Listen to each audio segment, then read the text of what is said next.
After the death trance, Lord Melbourne is found again with a Victoria who does not remember him, and at last he has the opportunity to confess the pain he felt in resigning her, at Brocket Hall.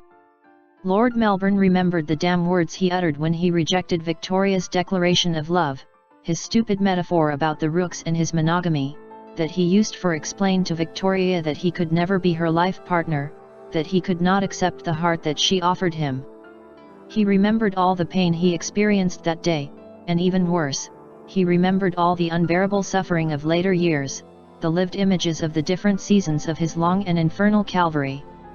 Like a slashing in his heart, he revived the agony to which he condemned himself, and felt an oppression in the chest.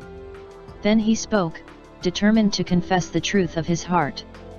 "You see, Victoria, when you mentioned that subject, the monogamy of the rooks, because it brought to my mind a memory of something, that I said to someone in this same place, with words very similar to the ones you used.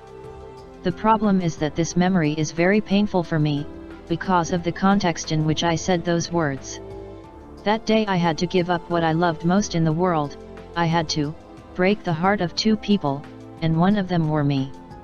Victoria listened in surprise, a little embarrassed, feeling like a nosy into another person's privacy, and discovering his most intimate secrets.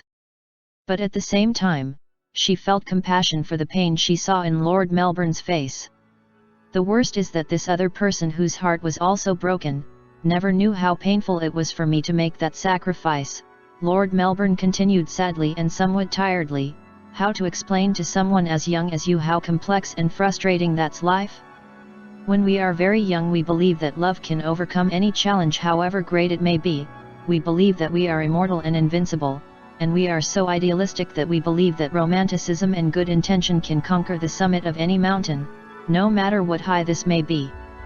Then with age and with the blows of life, we become cynical and pessimistic, although we prefer to say that we are realistic.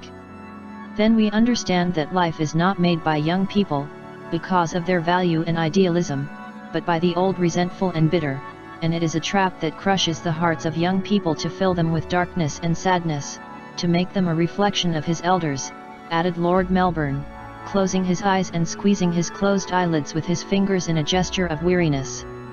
Victoria listened more and more touched, with a tremor in her face and containing the desire to mourn. She did not understand why, but she felt as if that story had something to do with her, as if she was also the protagonist of that story. "The fact is, I had to do that for a sense of duty, and to protect the future of that person, and of many more people who were indirectly involved," Lord Melbourne continued, opening his eyes and turning to see Victoria intensely, causing her to shudder. Then she saw the front again and smiled wryly. "It's ironic, to break a person's heart to save their destiny, to protect it from the wickedness of the world. And it's a greater irony to make someone believe that you do not love her enough, precisely because she's the person you love most in the world. As you see, Victoria, life is very complex and cruel." The previous one is a fragment of the fanfic The Last Dream of Brocket Hall's Prisoner.